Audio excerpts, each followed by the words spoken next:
Dr. Thambi Durai ji, please no cross talk. Nothing is going on record.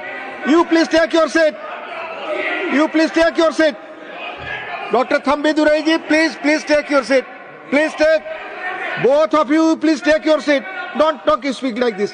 Please. Dr. Sudhanshu Trivedi ji, please. आप बोले.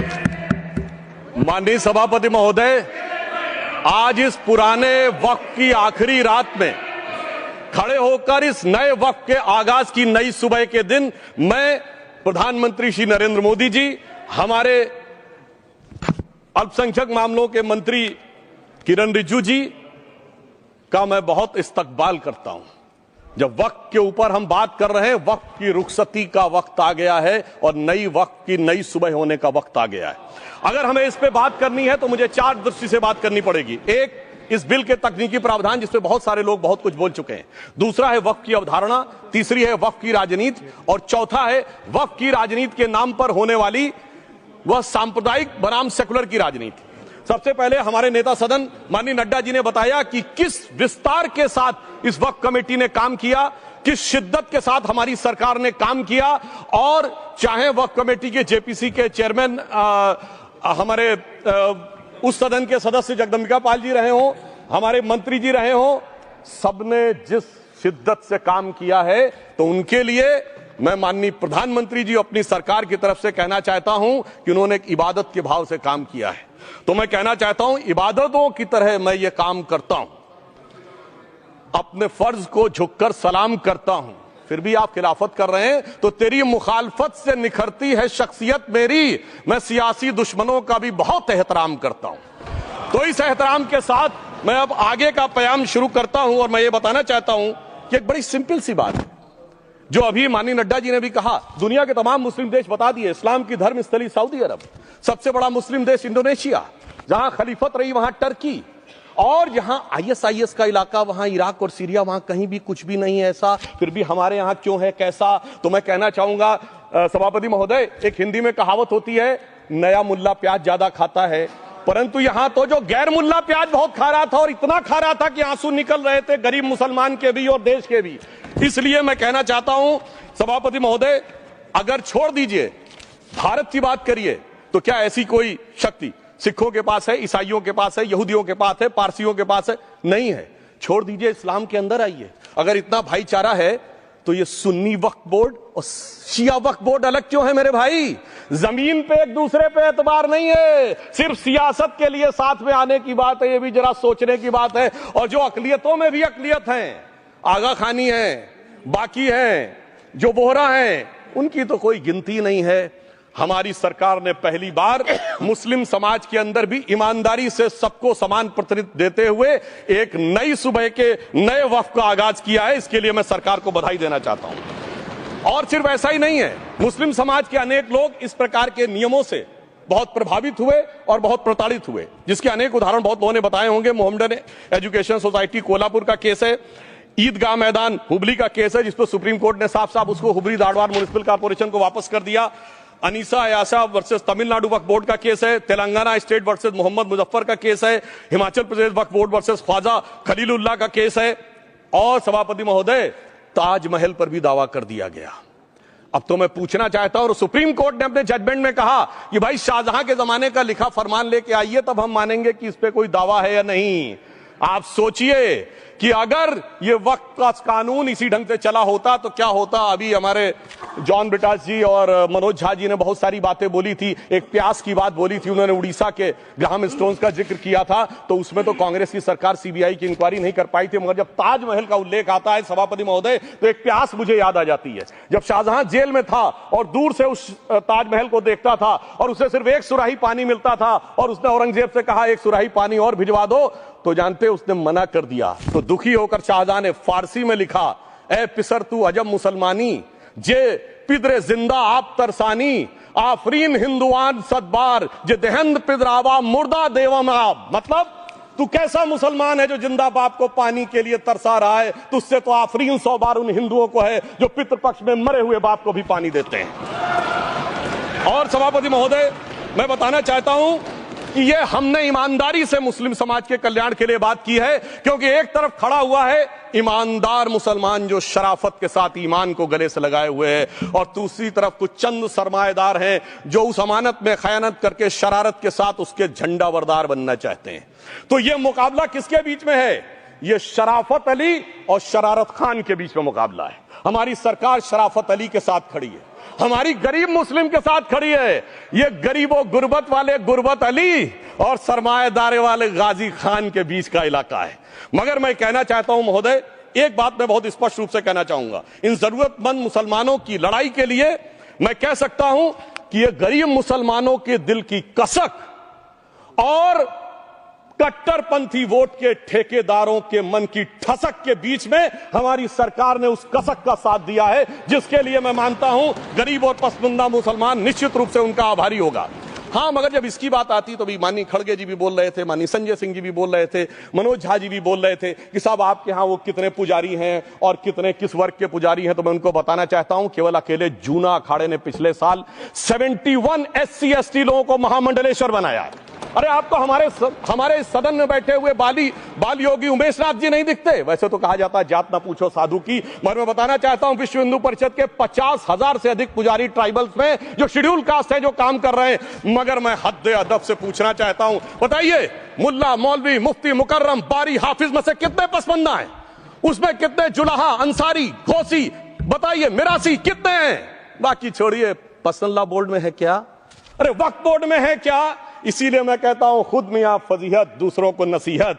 अगर ईमानदारी से बात करनी है तो उस पर आगे। मगर मैं एक बात और कहना चाहूंगा कि हमारी जो सरकार ने नाम दिया है, इसको उम्मीद नाम दिया है, और ये उम्मीद है किसके लिए? उस ईमानदार मुसलमान के लिए और देश के हर खास व आम के लिए ये उम्मीद है। मगर सभापति महोदय, कुछ लोग वो हैं जो उम्मा का ख्वाब पाले हुए थे। उम्मा शायद हमारे बहुत से लोग समझते हो ना समझते हो, पूरी एक एंटायर जो इस्लामिक खलीफत और राज होता है उसको उम्मा कहते हैं। उम्मीद वालों को तो उम्मीद की नई रोशनी दिख रही है, उम्मा वालों की उम्मीद पे पानी फिर रहा है। तो ये उम्मीद और उम्मा के बीच का भी मामला है। परंतु मैं ये भी कहना चाहूंगा सभापति महोदय, इसके बाद सिर्फ ऐसा ही नहीं था, प्रॉपर्टीज के ऊपर, तमाम सरकारी प्रॉपर्टीज पे, जिसमें बहुत डिटेल में हमारे साथी लोग गए, मैं डिटेल में नहीं जाना चाहता। भोपाल का विषय है, हैदराबाद का विषय है, मुंबई का है, लखनऊ का है, पटना का है, बहुत प्रकार से है। माननीय लालू प्रसाद यादव जी का विषय जब बताया गया था तो बहुत ज्यादा हमारे मनोज झा जी बोल रहे थे, तो अब मैं उसके डिटेल में नहीं जाना चाहता हूं। सबने वो वीडियो देखा है। बस एक लाइन में उनके लिए कहना चाहूंगा, वो कुछ भी बोल रहे हैं, जिसे कहते हैं बिगड़ी बात बने नहीं, लाख करो किनकोए, रहीमन बिगड़े दूध को मथे न माखन होए। अब जो बोलना था वो बोल चुके, सबके सामने वो आ चुका। अब एक बात और है, दूसरे धर्म स्थलों के बारे में विषय आता है, तो मैं याद दिलाना चाहता हूं, केरला के कैथोलिक चर्च ने 31 मार्च 2025 को जो लिखा, सिर्फ उसकी लास्ट की 2 लाइन बोलना चाहता हूं। We request the central government to get the amendment bill passed as early as possible so that the tears of thousands of suffering people in the place like Munambam can be wiped out only by a legal amendment that can provide a permanent solution to their suffering. We urge all the MPs from opposition party to support the bill so that the historic legislation can become unanimous. मगर सभापति महोदय, ये अल्पसंख्यकों की बात करने वाले जब अल्पसंख्यक की बात आती तराजू पे तोलते हैं, किसका वेट ज्यादा है, किसकी धमक ज्यादा है, किसकी खनक ज्यादा है, फिर तय करते हैं कि माइनॉरिटी के साथ आना है, किस माइनॉरिटी के साथ नहीं आना है। और मैं एक और बात कहना चाहता हूं, तमिलनाडु के तिरुपति मंदिर की बात आई, यमुनानगर में गुरुद्वारे की बात आई, केरल में क्रिश्चियन कम्युनिटी की जमीन की बात आई। बहुत सारे लोग प्लेसेस ऑफ वर्शिप के एक्ट की बात करते हैं, तो as per places of worship act Tamil Nadu का मंदिर का तो स्टेटस नहीं चेंज हो सकता भाई। 15 अगस्त 47 के बाद किसी प्लेस ऑफ वर्शिप का स्टेटस नहीं चेंज हो सकता, तो वक्फ बोर्ड को क्लेम फॉरफीट कर देना चाहिए, because it is in contrast to the places of worship act. परंतु अब सुनिए, यही गुरुद्वारे के बारे में भी होना चाहिए। मगर सभापति महोदय, चाहे वक्फ बोर्ड का एक्ट हो, चाहे प्लेसेस ऑफ वर्शिप एक्ट हो, एक ही को फायदा होना है, जिसे कहावत में कहते हैं, खरबूजा छुरी पर गिरे या छुरी खरबूजे पे गिरे, आखिर में कटना भगवे रंग के खरबूजे को ही होता है। अब मैं यह भी बताना चाहता हूं कि इन संपत्तियों के द्वारा जो कुछ हुआ, उन्होंने इतनी चीजों को लिया है, इतनी चीजों को लिया है। एक पुराना उर्दू का शेर है कि मिटे नामियों के निशान कैसे कैसे, और ये जमीन खा गई आसमां कैसे कैसे। इस जमीन ने कैसे कैसे लोगों को अपने में समा लिया, इसकी तमाम तारीख गवाह है। अगर मैं इसमें बहुत डिटेल में जाऊंगा तो सदन का बहुत सारा वक्त जाएगा, परंतु मैं एक बात यह कहना चाहता हूं कि जब इतना ज्यादा आगे बढ़ गया तो फिर कोर्ट ने आगे इंटरवेंशन करना शुरू किया। मैं डिटेल में नहीं जाना चाहता हूं। अभी कार्तिकेय शर्मा जी ने बहुतों ने बोला सैयद फैसल का case versus Union of Government, Allahabad High Court के केस को कहा, मगर Bashir versus State of West Bengal case में उन्होंने बहुत क्लियर कट कहा है कि waqf is not a religious denomination in accordance with the Article 26 of the Constitution, so the matter relating to the restricting the economic, financial, political and other sectoral activities that may be associated with religious practice under Article 25(2)(a) of the Constitution can be regulated by the state. तो मुझे लगता है अब इसके बाद कोई किंतु परंतु का स्कोप नहीं रह जाना चाहिए। परंतु उसके बाद भी सभापति महोदय जो कानून को न माने, जो कहे संविधान को नहीं मानेंगे और जो ये कहे कि साहब अदालत के आदेश को भी नहीं मानेंगे, तो फिर इसका मतलब उसके मन में तो एक ऐसी बादशाही आ गई है। इसके लिए मुझे सभापति महोदय वो पुरानी वाली फिल्म अगर लोगों को याद हो तो मुगले आजम का वो सीन याद आता है कि जब अकबर ने अनारकली को कैद कर लिया तो सलीम कहता है जब्त मैं करूं जिसकी की जमीन वीरान हो गई है, जब्त वो न करे जिनके सिर्फ शौ के बाद चाहत को ठेस पहुंची है। ये जिल्ले इलाही की बादशाही नहीं बल्कि खुदाई है। मैं कहना चाहता हूं जो संविधान को न माने, कानून का न माने, इसका मतलब वो अपनी खुदाई में जी रहा है। तो ये वो लोग हैं। और वैसे मैं सभापति महोदय खुदाई से आजकल बहुत से लोगों को डर लगता है, क्योंकि जहां जहां खुदा है वहां वहां भगवान है, जहां जहां खुदा है वहां वहां भगवान है। बाकी आप सब बहुत बुद्धिमान हैं। अब मैं ये भी बात कहना चाहता हूं, और वैसे आखिर में उस अनारकली को कैद से छुड़ाने के लिए सलीम का एक हिंदू साथी दुर्जन सिंह ही आया था। मैं कह सकता हूं कि वक्फ की इस मुकद्दस जमीन को अगर कैद करके रखा है तो उन चंद लोगों ने जिनके दिमाग आज भी उन चीजों में भरे हुए हैं कि कोई समझता हम तो किसी जमाने में हुक्मराने वक्त थे, कोई कहता हुजूर नवाब थे, कोई कहता बादशाह आलमगीर थे, कोई कहता है बादशाह गाजी जिंदा पीर थे। तो नदीमुल हक साहब ने जो बोला था ना, किसी के बाप का हिंदुस्तान थोड़ी है, बिल्कुल मैं कहना चाहता हूं जिन्होंने इस देश के लिए खून बहाया उनके बाप का हिंदुस्तान है, उस गरीब मुस्लिम कारीगर के बाप का हिंदुस्तान है। पर जो ये कहते हैं कि आगरे का लाल किला किसके बाप ने बनवाया, आगरे का किला किसके बाप ने बनवाया, दिल्ली का किला किसके बाप ने बनवाया, हैदराबाद का चार मीनार किसके बाप ने बनवाया, उसके बाप का यह हिंदुस्तान नहीं है। और उसके बाद भी जो आप करना चाहते हैं, अगर इस रास्ते में आप कांटे बिछाना चाहते हैं, तो उनके लिए एक लाइन कहना चाहता हूं सभापति महोदय, तेरी तमन्ना है पर हम खार न बोने देंगे, खार कांटों को कहते हैं, तेरी तमन्ना है पर हम खार न बोने देंगे, तुझे हम राह की दीवार न होने देंगे, तू सबको रौंद कर आगे जो निकलना चाहे हम तेरी इतनी भी रफ्तार न होने देंगे। और इसीलिए हमारी सरकार ने इस विषय के ऊपर एक सही और सटीक प्रयोग करने का प्रयास किया है। मैं दूसरी बात यह भी बताना चाहता हूं, हमारे डीएमके के तिरुचि शिवाजी ने अनायास अकारण यह बात बोली थी कि उस समय जब जिन्ना का उल्लेख करते हुए उन्होंने कहा कि पार्टीशन के समय, तो मैं उनके सुलभ संज्ञान के लिए बता देता हूं, 1946 की कॉन्स्टिट्यूएंट असेंबली में मद्रास प्रेसिडेंसी में 30 आउट ऑफ 30 सीट जो थी वो मुस्लिम लीग ने जीती थी विद 95% ऑफ वोट्स, और एक भी मुस्लिम वहां के बाद बाहर नहीं गया। इसलिए मैं ईमानदारी से कहना चाहता हूं, फैक्ट को समझिए। और जो मद्रास प्रेसिडेंसी के मुस्लिम लीग के अध्यक्ष थे और पीजे पोकर साहब बहादुर और मोहम्मद इस्माइल, वही बाद में इंडियन यूनियन मुस्लिम लीग के अध्यक्ष बने, और उन्होंने 28 अगस्त 1947 को सेपरेट इलेक्टोरेट मांगे, जो कोई जाके कॉन्स्टिट्यूएंट असेंबली की डिबेट में पार्लियामेंट किया। आप वेबसाइट पे पेज नंबर 270 पे जाके पढ़ लीजिएगा। सरदार पटेल ने बड़े गुस्से में इस बात को कहा, अब जो हो गया सो हो गया, एक रात में दिल नहीं बदल गया, मगर अब देश के लिए कैसे आगे बढ़ना है उसके लिए ईमानदारी से आगे आओ। और खैर मैं अंबेडकर जी और पटेल जी के बहुत सारे वो कोट कर सकता हूं, सारी बातों को छोड़िए, मगर अफसोस की बात यह है सर कि अभी मनोज झा जी ने बोला था हम में से कोई शक है, कोई हूण है और ये करिए। अरे भैया जमाने चले गए, अब जेनेटिक सीक्वेंसिंग का जमाना आ गया है। और जेनेटिक सीक्वेंसिंग ने क्या प्रूव किया है, दुनिया के सबसे बड़े मुस्लिम देश इंडोनेशिया के राष्ट्रपति आए थे और राष्ट्रपति भवन में उन्होंने डिनर के दौरान कहा कि few weeks back I got my genetic sequencing done and I was told that I am an Indian GDN. अरे साहब कहां गुलामी की मानसिकता में पड़े हुए हैं सभापति महोदय। और यहां गुलामी की मानसिकता इस कदर पैबस्त है लोगों के दिमागों में। किसी सदन के एक सदस्य यहां विराजमान है, वो उस समय महाराणा सांगा का उल्लेख कर दिए। मैं ईमानदारी से कहता हूं एक भी इंडियन सोर्स में इसका उल्लेख नहीं है, सारे के सारे फॉरेनर्स और लुटेरों के सोर्स में उल्लेख है। इसीलिए मैं कहता हूं ये गुलामी के जिन्होंने गुलाम बनाया उनके सोर्सेस पे यकीन ना करिए। और वैसे थोड़ा सा आउट ऑफ कॉन्टेक्स्ट हो तो ये भी बोल दूं, हमारे सदन के बहुत सदस्यों को नहीं पता होगा, अलेक्जेंडर के आक्रमण का किसी भारतीय सोर्स में कोई उल्लेख नहीं है।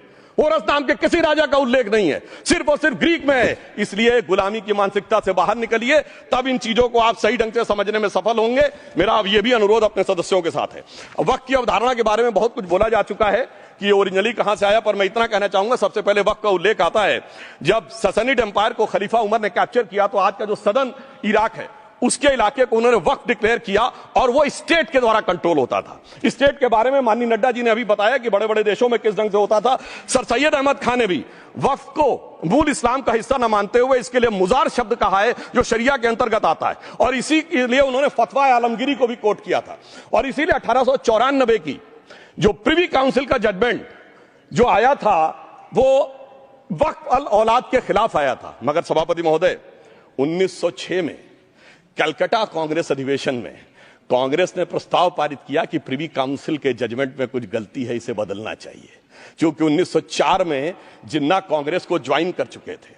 इसलिए मैं कहना चाहता हूं फिर 1913 में वो जजमेंट बदला गया। हमारे सदन के बहुत से सदस्यों ने इस सदन और दूसरे सदन में बोला है, मैं एक सेंटेंस बोलता हूं, लगेगा जैसे वही लोग बोल रहे हैं। वर्ड ये है, कोट है, since the bill was introduced to administer the Muslim law for मुसलमान, so the question of public policy does not arise.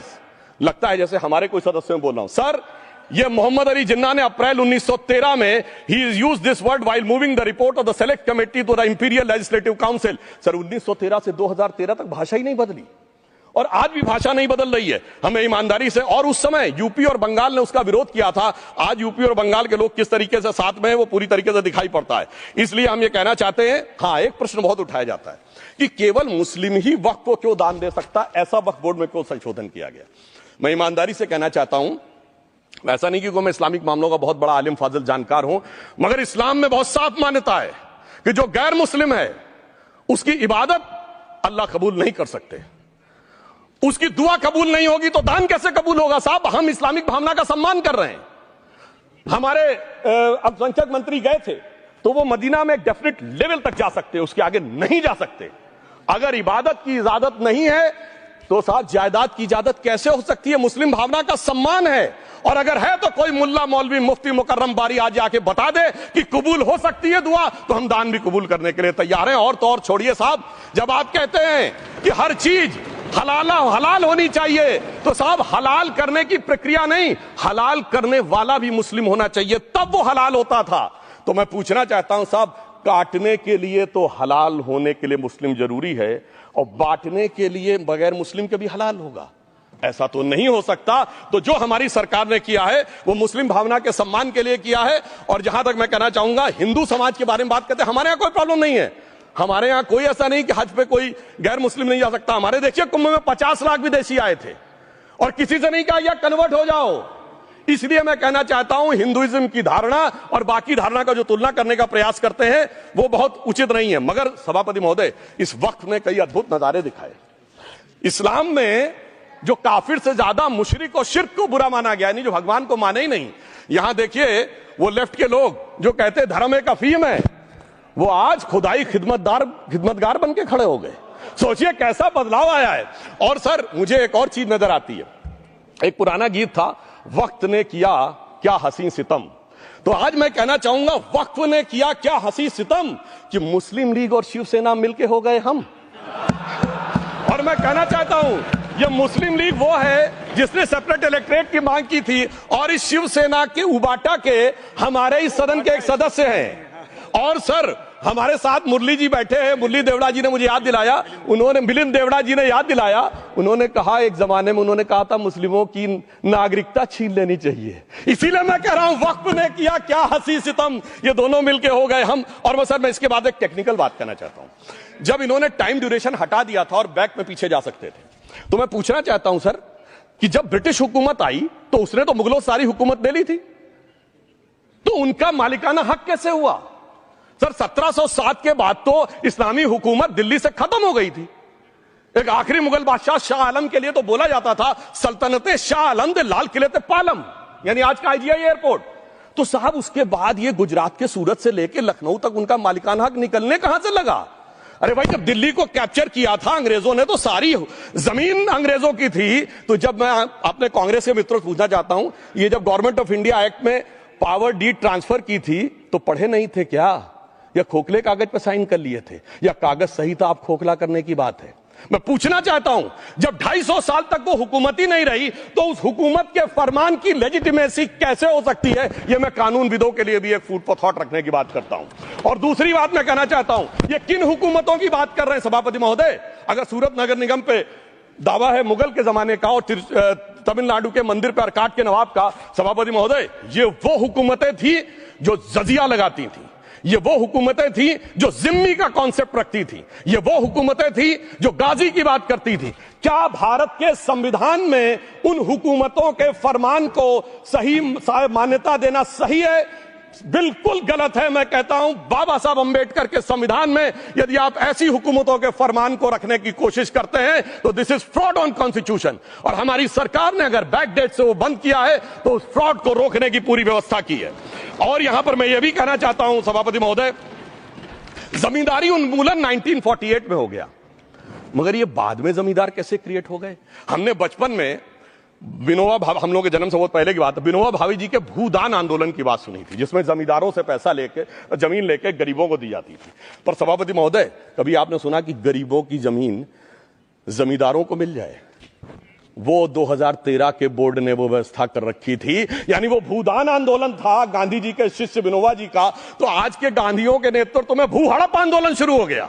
अगर वो भूदान आंदोलन था तो ये भू हड़प आंदोलन था। इसलिए मैं एक और बात भी कहना चाहूंगा सभापति महोदय कि जिन हुकूमतों के फरमान की बात की जाती है, एक और फैक्ट है, इसको कोई अन्यथा न ले, जितने मुस्लिम बादशाह अलाउद्दीन खिलजी के बाद उन्होंने बगदाद की खलीफा का खुतबा पढ़ा है, that is a foreign rule, it's on record. कैसे उसको भारत सरकार मान्यता दे सकती है? इसलिए मैं कहना चाहता हूं, जरा सा गौर से देखेंगे तो हकीकत आपके सामने आ जाएगी। और क्या कभी किसी ने कल्पना की, किसी क्रिश्चियन ने तो नहीं कहा कि इंडिया गेट हमारा है, गेटवे ऑफ इंडिया हमारा है, और चर्च नहीं सही फिर भी चर्च गेट हमारा है?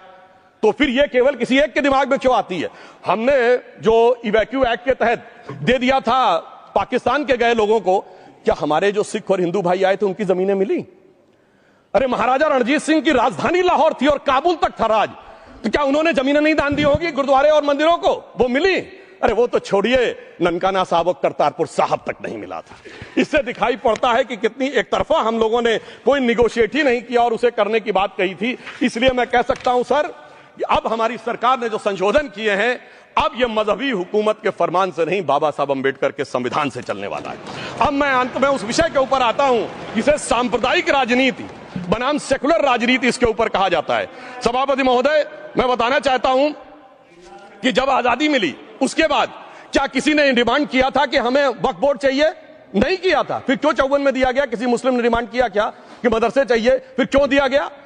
मुस्लिम समाज तो राष्ट्र की मुख्य धारा में आने को तैयार था, इसीलिए यूसुफ खान, दिलीप कुमार के नाम से आने में उन्हें कोई प्रॉब्लम नहीं थी, महजबीन बानो को मीना कुमारी के रूप में आने में प्रॉब्लम नहीं थी, मुमताज बेगम को मधुबाला बन के आने में प्रॉब्लम नहीं थी, हामिद अली को अजीत के रूप में आने प्रॉब्लम नहीं थी। मगर और मैं यह भी बताना चाहता हूं, मुस्लिम समाज में बहुत बड़ा तबका उस समय इस बात को सोच रहा था, और अभी कपिल सिब्बल साहब बोले, ये उस चीज के वकील नहीं, इन्हें पता होना चाहिए, पता होगा कि सुन्नी सेंट्रल वक्फ बोर्ड राम मंदिर में 1961 में मुद्दई बना है, 12 साल के बाद, क्योंकि के मोहम्मद ने लिखा है कि एक बहुत बड़ा तबका था जो ये मानता था कि हमें इस चक्कर में नहीं पड़ना चाहिए।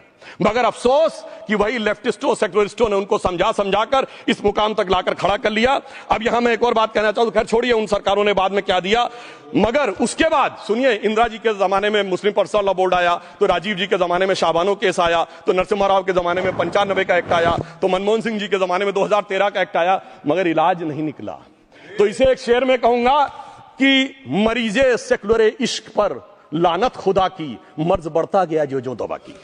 अब मैं सभापति महोदय एक और बात कहना चाहता हूं, शुरू के 20-25 साल में मुस्लिम समाज के बारे में मैं कहना चाहता हूं। आज जब आजादी मिली तो मुस्लिम समाज के प्रतीक कौन थे?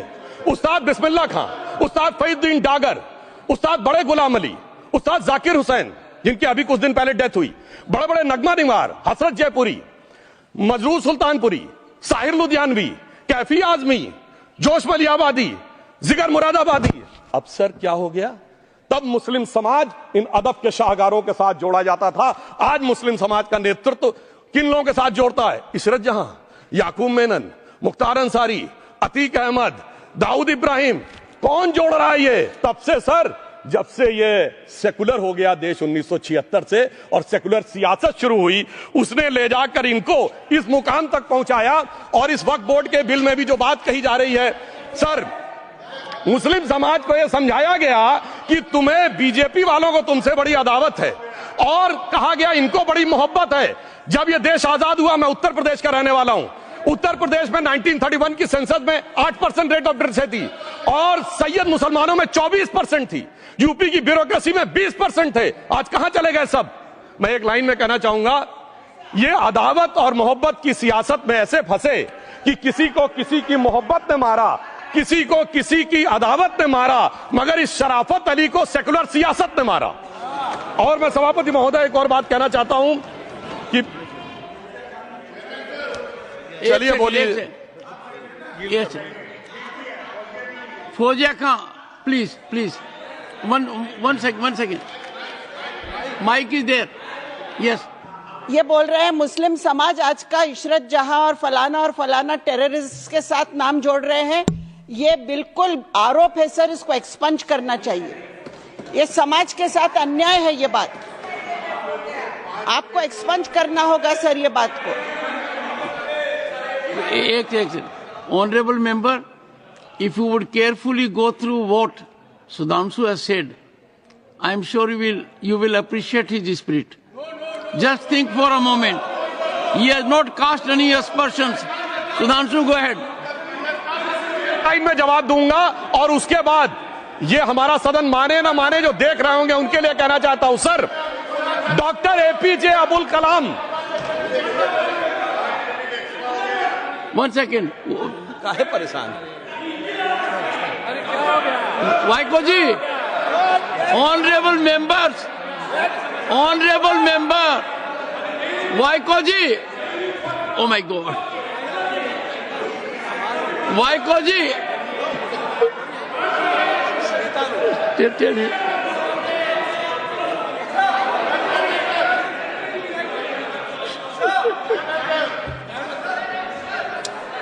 ऑनरेबल एसएम को जी हिंदी समझ रहे हैं।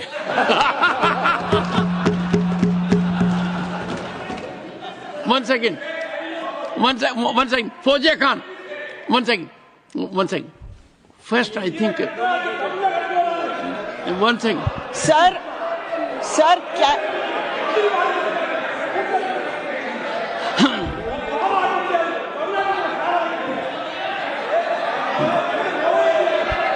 Sir, community cannot be stigmatized. Yes. An entire community cannot be branded like this. Fauziya Khan ji, I'll come to you.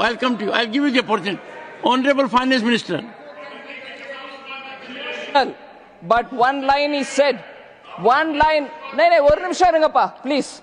He might be very emotional, sir, but that one line he said is objectionable, and I will seek your indulgence to remove it. He said, Tamil Nadu la kaal vai paakren.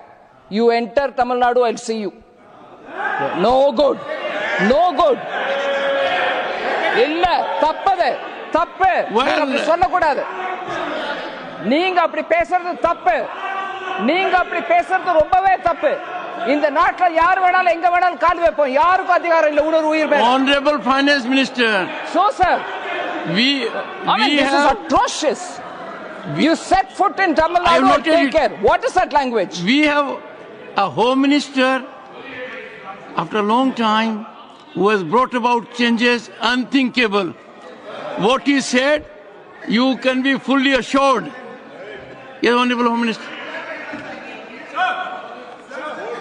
Yes, Jairam ji. Minister, please. If the Honorable Finance Minister has found a statement objectionable, Jairam ji, the statement of the Honorable Member stigmatizing a whole community is objectionable. Oh. And what is worse is the chairman lending respectability to that view. Oh my. That is even worse. Honorable that is even worse. मान्यवर, सुधांशु जी ने मुसलमानों के लिए कुछ नहीं किया है, India alliance के लिए किया है। अब मैं एक एक कर बता देता हूं। अरे सुनो ना भाई, आप सुनो तो।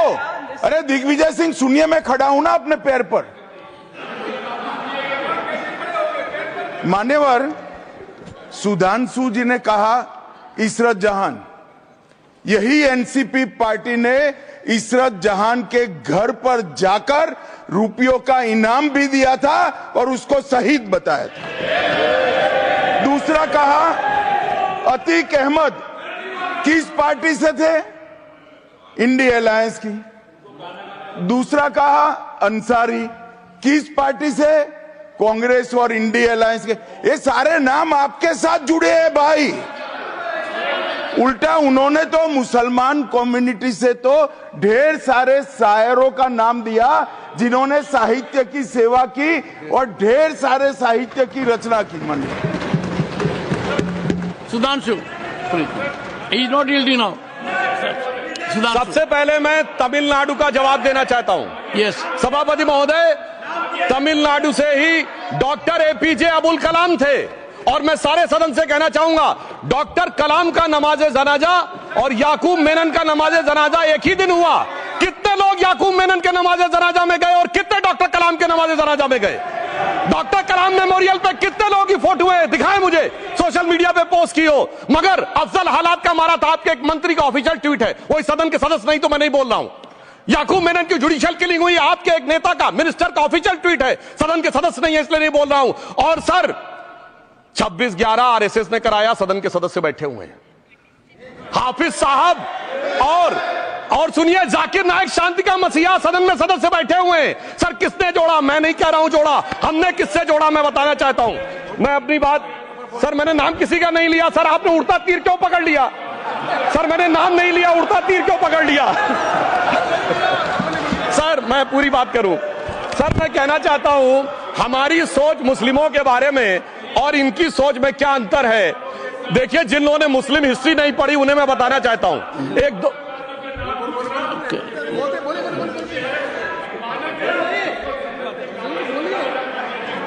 सभापति महोदय, मैं थोड़ा उन लोगों को इस्लामिक हिस्ट्री के बारे में बताना चाहता हूं। Honourable Digvijay Singh, please, I'll give a chance.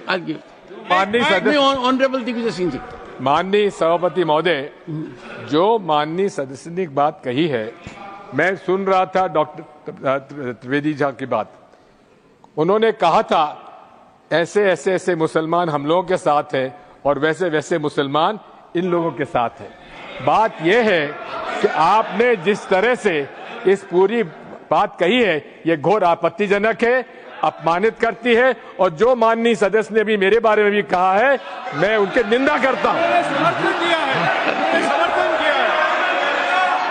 Honourable home minister,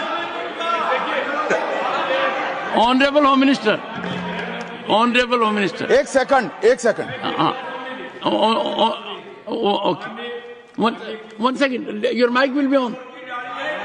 जी महोदय, मुझे ये सब कहने की जरूरत नहीं है, लेकिन जो गुजरात में दंगे और फसाद हुए कौन कौन उसके लिए जिम्मेदार थे बताइए।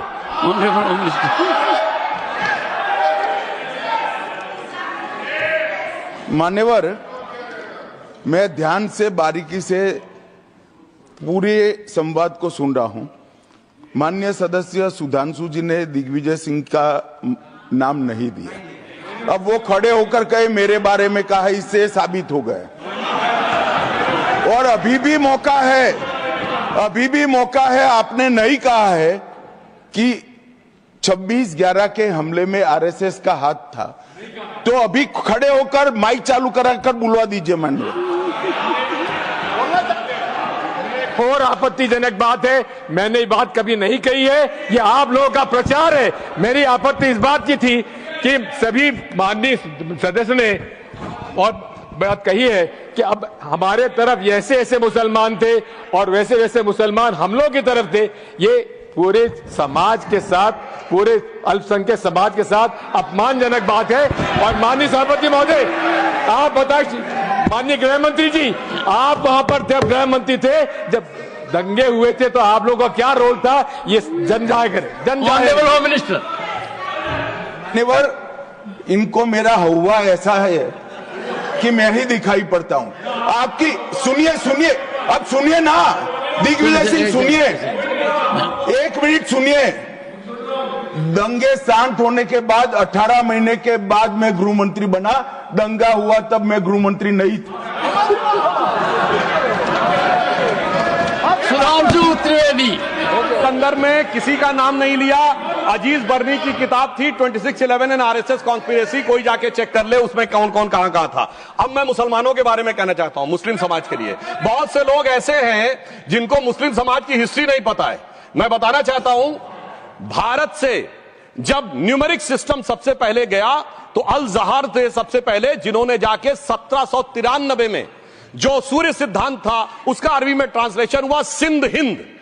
और हम बता रहे हैं हम किस तरह के मुस्लिम को साथ रखते हैं। डॉक्टर कलाम से बड़ा आलिम इस्लाम में साइंसदान नहीं हुआ, और आरिफ मोहम्मद खान साहब जो बिहार के गवर्नर हैं उनसे बड़ा आलिम फाजिल मुसलमान आज सियासी जमात में तो नहीं होगा, यह मैं दावे के साथ कह सकता हूं। मगर मैं बताना चाहता हूं सर, उसके बाद उन्होंने एक किताब लिखी, एक सर 10th सेंचुरी के मुस्लिम राइटर थे जिन्होंने किताब लिखी, उसका नाम था the compendious book of balancing and completion according to Hindu calculation, जिसको शॉर्ट में अल जब्र कहा गया, और वहां से अलजबरा निकला। और सर उसके बाद अल ख्वारिज्म आया। और सर आज मेरे ख्याल से सदन के बहुत से लोगों को नहीं पता होगा, ये जो एल्गोरिथम वर्ड है ये अल ख्वारिज्म से आया हुआ है। एक जमाने में इस्लाम में बैतुल हिकमत था, यानी वो सबसे बड़ा हिकमत का केंद्र था। जब एक से एक लोग होते थे, बहुतों को नहीं पता होगा कि कोलंबस ने जिस नक्शे के थ्रू दुनिया ट्रेवल किया था वो बनाने वाला भी एक मुस्लिम था, अल इदरीसी।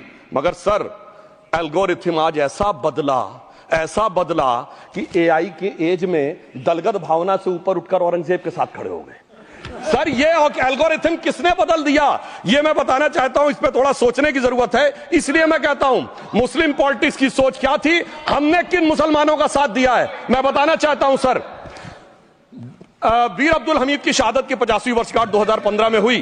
प्रधानमंत्री मोदी जी ने उनके पूरे परिवार को और उनकी पत्नी को बुला के सम्मानित किया, और इन लोगों ने उस यासीन मलिक को, जिसके ऊपर 3 एयरफोर्स के ऑफिसर्स को हत्या करने का आरोप था, वो प्रधानमंत्री आवास में। सर साफ दिखाई पड़ता है कौन किसके साथ खड़ा हुआ है, कौन किस तरह के मुसलमान के साथ खड़ा हुआ है। और सर मैं ये भी कहना चाहता हूं सर, ये सर अपने टर्न पे बोलिए सर, पिछले 30-35 सालों से हुआ खड़ा किया जा रहा है।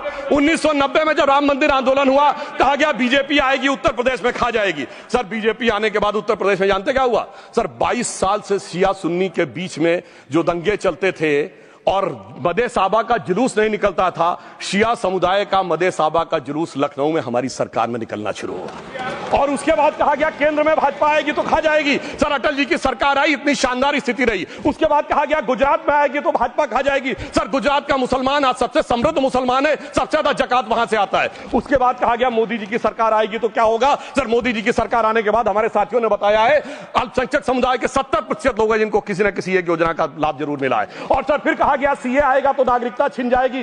सर उसके बाद भी आपने सब देखा, और सर हम बचपन में सुनते थे कि राम मंदिर बनने लगेगा तो मिडिल ईस्ट के देश पेट्रोल देना बंद कर देंगे। सर राम मंदिर भी बन रहा है, और भारत मिडिल ईस्ट कॉरिडोर भी बन रहा है, और अबू धाबी में भी मंदिर बन रहा है, और 4 मुस्लिम देशों ने सर्वोच्च नागरिक सम्मान मोदी जी को दिया हुआ है। इसलिए मैं कहना चाहता हूं सर, मर्ज हो तो उसका इलाज किया जा सकता है। जैसे हमारे यहां वैद धन्वंतर माने गए हैं, इस्लामी अकीदे में वैद हकीम लुकमान माने गए, तो कहा गया है उनके लिए कि इसमें क्या रखा है, देखे है जो तू आन के पास, बददुमा वहम की दारू नहीं लुकमान के पास। यानी मर्ज का इलाज है, पर वहम का इलाज तो हकीम लुकमान भी नहीं कर सकते जो आपने पाल कर रखा है। मैं कहना चाहता हूं हम किन मुसलमानों की बात करते हैं। आप गंगा जमुनी तहजीब की बात करते हैं। सर दारा शिकोह औरंगजेब का बड़ा भाई था, उसने उपनिषदों का अध्ययन किया, संस्कृत में अनुवाद कराया और नाम रखा सिर्रा अकबर, यानी वर्ड्स ऑफ गॉड। मैंने किसी को दारा शिकोह की जयंती मनाते हुए नहीं देखा। मैं पूछना चाहता हूं बेगम बीबी ताज, उनके घर पे जाते किसी ने सुना? सर ये बताइए, आलम शेख इतने बड़े कृष्ण भक्त के कवि, किसी ने सुना उनके घर पे जाते हुए? मलिक मोहम्मद जायसी जिन्होंने पद्मावत लिखा, उत्तर प्रदेश के रहने वाले, उनके घर पे कोई गया? ये बताइए ब्रिगेडियर मोहम्मद उस्मान के घर पे कौन गया? आजमगढ़ में, गाजीपुर के रहने वाले थे, आज तक जाने वालों में नहीं दिखे। और मैं सर बताना चाहता हूं एक और बात, सर एक सैयद इब्राहिम रसखान हुए हैं, बहुत बड़े कृष्ण भक्त के कवि। सर जिन्होंने क्या लिखा, उन्होंने कहा मेरा अगला जन्म हो तो भी मैं कृष्ण भक्ति बनना चाहूंगा, मनुष्य बनूं तो ग्वाल बाले के रूप में, और पशु बनूं तो गाय के रूप में। उन्होंने कहा मानुष हो तो वही रसखान, बसों ब्रज गोकुल गांव के ग्वारन, जो पशु हो तो कहा बस मेरो चरो नित नंद की धेनु मजारन। सर उन्होंने कहा गायों के बीच में नंद बाबा की गायों में जन्म लेना चाहूंगा, मगर सर आज एक ऐसे नेता आए हैं इस देश में जिनको गायों से बदबू आने लगी है, तो उनके लिए मुझे मेरे मन में भाव आता है सर कि श्री रामचंद्र कह गए सिया से ऐसा कलयुग आएगा, गोपालक श्री यदुवर कुल में एक ऐसा नेता आएगा जिसे बकरे कटने में खुशबू मिलेगी, गौ माता में बदबू पाएगा। रामचंद्र कह गए सिया से कैसा कलयुग आएगा। अब सर मैं एक और बात भी कहना चाहता हूं, हम किनको मानते हैं सर? नजीर अकबराबादी को सुनिए, कृष्ण भक्त के लिए क्या कहा। सर मैं एक बोलना चाहता हूं, बुल्ले शाह ने क्या कहा? बुल्ले शाह ने कहा, अभी होली गुजरी है, उसने कहा था आज होली खेलूंगी मैं, कर बिस्मिल्लाह। उन्होंने आगे कहा अलस्तु भी रबिकुम प्रीतम बोले, सब सखियों ने घूंघट खोले, नाम नबी की रतन चढ़ी, सुनिएगा, नाम नबी की रतन चढ़ी और बूंद पड़ी अल्लाह अल्लाह, आज होली खेलूंगी मैं, कर बिस्मिल्लाह। तो मैं भी कहता हूं अब बिस्मिल्लाह करिए और उसके बाद हमारे इस सहयोग करिए, इस सकारात्मक उसका, वरना अल्हम्दुलिल्लाह जो हम मुसलमानों के लिए और देश के लिए करना चाहते हैं उसमें हमें सफलता जरूर मिलेगी। अंत में मैं सिर्फ यह कहना चाहता हूं सर, तमाम प्रकार की बातें यहां पर हुई, सकारात्मक और नकारात्मक, मगर अफसोस की बात यह है कि 1913 के वक्फ वाल औलाद से लेके 2013 के वक्फ वाल औलाद तक इनकी फितरत नहीं बढ़ती, क्योंकि सर ये तो पार्टियां ही अल औलाद है, तो इनको तो उससे बहुत ज्यादा वो होगी। पर मैं सिर्फ अंत में कहना चाहता हूं सर, अपनी सोच बदलिए। आप जिस कश्ती पे सवार होकर इस दरिया को पार करने की कोशिश कर रहे हैं, पिछले 75 साल में नहीं कर पा रहे हैं, 10-12 साल में बहुत हिचकोले खा रहे हैं, तो कश्ती और रास्ता बदलिए। तो इनके लिए अंत में एक पंक्ति कहते हुए बात समाप्त करना चाहूंगा कि इन्होंने कश्ती भी नहीं बदली, दरिया भी नहीं बदला, पर इन डूबने वालों का जज्बा भी नहीं बदला, पर है शौक के सफर ऐसा, एक उम्र हुई हमने, मंजिल भी नहीं पाई, रास्ता भी नहीं बदला। अब अगर नई मंजिल पानी है, नई मंजिल की नई सुबह देखनी है, तो मैं कहना चाहता हूं आइए सबको साथ लेकर चलिए। और एक ऐसा वक्त आया है जब मैं जो हमारे किरण रिजिजू जी ने कहा था कि मैंने एक शम्मा जलाई हवाओं के खिलाफ, तो मैं प्रधानमंत्री मोदी जी की तरफ से कहता हूं कि हमें इल्जाम मत दीजिए, बहुत अफसोस होता है, हमें इल्जाम मत दीजिए, बहुत अफसोस होता है। बड़ी तरकीब से कश्ती यहां तक लेके आए हैं और बदल देते हैं हम दरिया की लहरें अपनी हिम्मत से, आंधियों में भी अक्सर चिराग हमने जलाए हैं। धन्यवाद।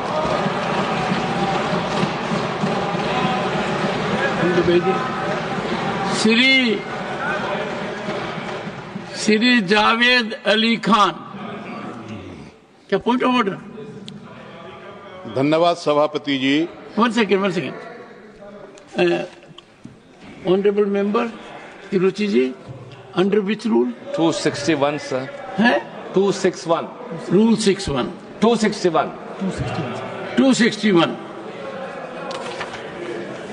yes, I am at rule 261. Sir, if the chairman is of opinion that a word or words as or have been used in debate which is or defamatory or indecent or unparliamentary or undignified, he may in his discretion order that such word or words may be expelled. Good. I know the rule. Sir, I was hearing the translation, sir, and he was telling about good intention Muslims and evil intention Muslims. Evil is an unparliamentary word, sir. Kindly explain it. While the Honorable Member Parliament Sudhanshu Trivedi has said enough on it, I reserve my order and you will have it tomorrow in detail on this point. No, I have reserved my order. I will go through every word and I do it quite tomorrow itself. Jairamji, tomorrow itself. Tomorrow itself. No, will tomorrow come? And I am surprised कि chairman becomes easy punching bag. आपने 2 बार पिछले 20 minute में कहा है I am lending strength to this narrative. So you supported him? Yes. You supported him? I support. One second. I support everything which is good, everything which is constitutional, everything which we need to follow as decorum. And I have said so on number of occasions. There are occasions when I have supported you. Don't forget that I have supported you. That you are one of those members who regularly attend parliamentary proceedings. You are very well prepared on occasions. I appreciated your contribution when Disaster Management Act bill was introduced in 2011.